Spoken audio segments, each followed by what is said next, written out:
Baby, away tayo. O ano anak, puro bebe time na lang? Di ba may exam ka pa bukas? Opo, Nay. Try mo kaya mag-review para di ka puro bagsak. Diyos ko. Sige, Nay. Challenge accepted. Makaka-perfect ako sa exam bukas. Sino nagsabing hindi ko kaya mag-review? Baka Scarlett to. Ba't tumatawag na to? Oh, bakit, Bes? Nagre-review ako. Te, may bago akong chika. Importante ba yan? Importante. So, eto na nga. Go, Te. Spill the tea. Ano nangyari? 1 hour later. O siya, sige na, Te. Magre-review na talaga ako. Storbo. Saan na ba ako? X, Y... Hala, break na sila. Ano nangyari? 1 hour later. Mag-review na nga ako.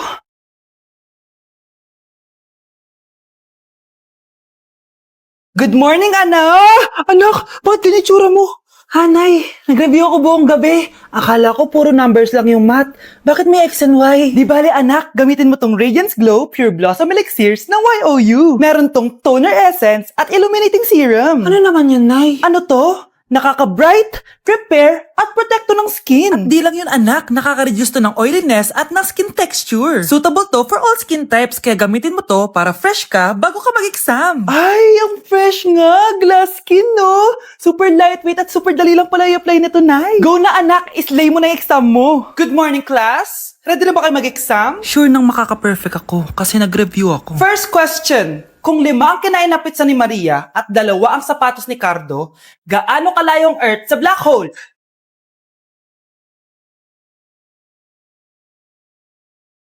Hindi man lumabas ang mga nireview ko. Ang importante, maganda ako. Tama na. Ano to? Para na namang ulam? Mahal, pangako bukas may kakainin na tayo. Sinabi mo rin yan kahapon. Paano tong anak natin, ha? Paano natin ito bubuhayin? Mahal, please. Magtulungan tayo. Makakaahon din tayo dito. Ayoko na. O ito, ikaw na maghalaga niyan. Mahal, please. Huwag mo naman kaming iwan. Babalik na ako sa dati kong buhay. Sa buhay na nakakain ako na masarap. Sa buhay na nakakapag-party ako. Sa buhay na prinsesa ako. Ayoko na ng gantong buhay. Mahal, please. Babawi ako. Kaya mo na yan. At wag na ako gugulayin, ha? Anak, pangako hindi kita iiwan, ha? Nandito lang ako para sa'yo. Hindi kita papabayaan. Okay, Mr. Ramon? Ma'am, tanggap na po ba ako sa trabaho? Sorry sir. Based sa resume mo, hindi ka pala nakapagtapos ng college. Ang hanap po namin is college graduate. Uy Ramon, mukhang galing ka sa interview Natanggap ka? Hindi nga eh. Baka may alam kang pwede kong pasukan ng trabaho. Pwede ako. Sige, sabihan kita ha. Salamat Susan. Dami naman basura dito. Ramon! May hiring daw yung kakilala ko at pwede ka daw doon magtrabaho. Ha? Talaga? Sa wakas, mabibilin ko na lahat ng pangangailangan ng anak ko. May anak ka pala? Oo. Iniwan kami ng nanay niya dahil di niya kaya tong gantong buhay. Hayaan mo, hindi mo deserve yun. Wow! Ang bilis! May pumalit na agad sa akin? Mali ka nang iniisip. Alam mo ba, Ramon? Nabibili ko na lahat ng gusto ko ngayon. Kumakain kami sa magandang restaurant at nakatira ako sa mansyon. Ha? Honey, tara na. Ipag-shopping pa kita mamaya. Baka malit pa tayo sa dinner natin. Okay, honey. Papunta na. At ikaw, babae ka.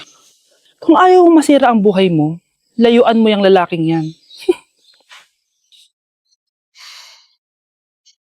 Ang isang 50% po ay mapupunta sa isa niyang anak. Ano? Baka yan yung isa naming anak na nawala? Oo, sa amin na lang yan. Ako! Ako ang isa pang anak ni Ramon. Oh, akala ko ba nawawala yung isang anak ni Ramon? Attorney naman, huwag ka maniwala dyan. May sakit kasi sa utak yan. Wala akong sakit, attorney. Maniwala ka, please. Kailangan ko pa ng sapat na ebidensya para maniwala ako sa'yo. Sige na, babalik na lang ako. Ito na ba yung bagong bahay ng anak ko? Ikaw, babae ka? Sinubukan mo pang agawin sa amin ang kayamanan ng tatay mo? Ang sama nyo, tita! Gusto nyo kunin lahat! Well, hindi naman maniniwala sa'yo si attorney dahil wala kang ebidensya. Tao po, attorney po ito. Hindi si attorney. Halika dito. Ayan. Ikukulong muna kita dito sa bodega hanggat hindi ko pa nakukuha mga kayamanan. Yes, attorney. Hawak ko na ang 100% ng kayamanan ni Ramon. Nandito na ang titulo, papeles at cheque ng mga kayamanan niya. Ay! Salamat, attorney, ha? Scarlett, hindi ko na alam kung ano nangyayari sa nanay ko. Pero huwag ka mag-alala. Ako bahala sa'yo. Kailangan na matigil tong pinagagawa ni nanay. Tao po. Sino ka? Ako po yung nanay ni Scarlett, yung anak din ni Ramon. Totoo ba to? Pinagsasabi mong babae ka? Kami lang ang pamilya ni Ramon. Attorney, huwag ka magpaniwala dyan. Peke yan. Hindi to peke. Pwede mo ipacheck to sa attorney. Kaya ilabas mo na siya. Kinulong po ni nanay si Scarlett sa bodega. Ha? Anak?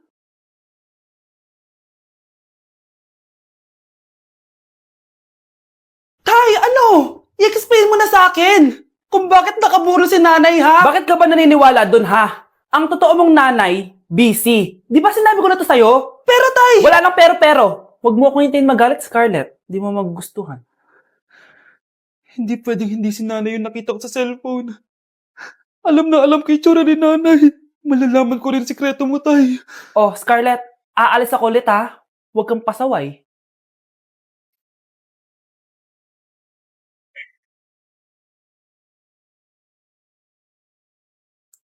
Nasa yung cellphone ko? Hello po. Pwede na po maklaim yung 10 million peso na galing sa insurance ng namatay niyo pong asawa. Insurance? Pasaway ka talaga? Pinatay mo ba si nanay, ha? Para makuha yung insurance niya? Hindi mo naiintindihan, anak. Napakahayop mo! Tatawag ako ng polis! Itigil mo yan, anak! Nay, buhay ka? Oo, anak. Nagtago ako. Pag nagsumbong ka sa polis, masisira lahat ng plano namin ng tatay mo. Hindi ko maintindihan. Ano nangyayari? Pinatay ko ang kakambal ng nanay mo. Para maniwala sila na siya talaga ang namatay. At makuha natin ng mga pera sa insurance. Sawang-sawa na ako sa buhay na to. Marami akong pangarap, anak. Gusto ko na gumanda yung buhay natin. Naririnig niyo ba yung mga sarili niyo, ha? Hindi ba kayo natatakot sa mga pinaggagawa niyo? Kung yayaman tayo sa maling paraan at sa paraan na magtatago ka sa polis, Nay, itigil niyo na to, please. Please lang. Nay, kamusta na po kayo ni tatay? Eto anak, okay naman. Ikaw, kamusta ka na? Eto Nay, malapit ako matapos ng college.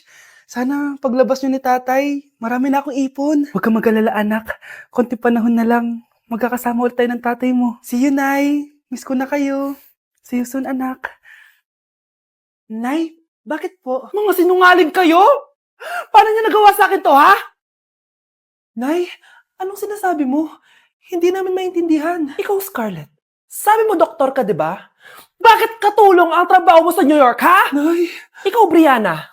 Teacher ka, di ba? Bakit nakita ka nilang nasa bar at sumasayaw-sayaw ka pa? Ikaw, Michael. Akala ko may engineer na ako. Ngayon pala, nangi-scam ka lang ng tao! Bakit yung tinago sa akin to, ha? Nay, hindi kasi ako nakapasa bilang nurse sa New York.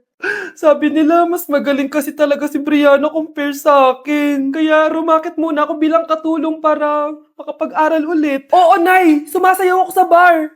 Pero di ko binibenta ang katawan ko. Kinilangan ko lang yung pera para makagraduate na ako bilang teacher. Ayoko na kasi manghingi sa iyo eh. Ang baba kasi ng sweldo ng engineer, Nay, kaya humanap ako ng paraan para kumita ng pera. Alam ko mali ang pagiging scammer pero yun ang bumuhay sa akin, Nay. Mga anak! Sana sinabi niyo sa akin. Pamilya tayo dito, diba? Magtutulungan tayo. Bakit tinago niyo sa akin? Natakot kasi kami, Nay, na baka ma-disappoint ka namin. Alam kasi namin yung paghihirap mo. Papag-aral lang kami. Anak ko kayo. Gagawin ko lahat para sa inyo. Sa tingin niyo ba hindi ko kayo tatanggapin, ha? Kaya itigil niyo na yung mga ginagawa niyo. Lalo ka na, Miguel. Opo, Nay. Sama-sama tayong bumangon. Nay, sorry. Wow, ang sweet naman. Isa ka pa. Gusto mo talaga masira itong pamilya namin, no? Lumayas ka dito, pamilyang peke! Ano? Palibhasa, di ka mahal ng pamilya mo. Mga ate, kuya, proud pa rin kami sa inyo. Mga anak, simula ngayon, sama-sama na tayo, ha? Walang iwanan at walang magtatago, ha? Promise? Promise, Nay. Hindi na kami magtatago.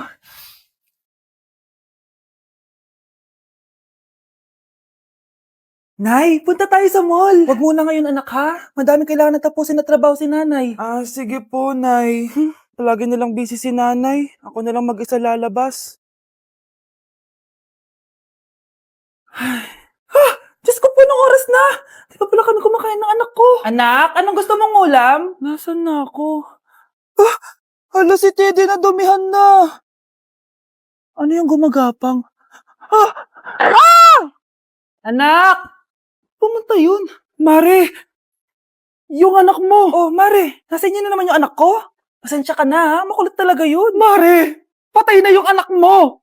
Natagpuan nilang wala ng buhay kasi natuklaw siya ng ahas! Bakit di mo siya binabantayan ha? No? Anak? Hindi. Anak? Ma'am, wag po muna tayo lumapit. Iniimbestigan pa po namin yung bangkay. Anong bawal? Anak ko yun, no!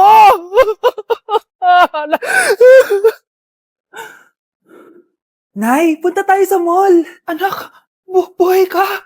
Sige anak, labas tayo. Punta tayo ng mall. Yay! Pumunta kami ng mall. Oh anak, nag-enjoy ka ba sa mall? Opo, Nay. Nag-enjoy talaga ako. Kaso, nagugutom na ako, Nay. Kumain ka na anak. May tira pang pagkain dyan sa lamesa. May aasikasuhin lang ako trabaho, ha? Sige po, Nay. Ang sarap! Salamat naman at nabuhay ang anak ko. Anak, tapos ka na ba Anak? Anak! Anak! Ayoko mawala ka ulit sa akin! Nay, punta tayo sa mall! Bumalik na naman ako. May sumpa ata tong kwintas na to. Kailangan kitang itapon para tumigil na tong sumpa na to.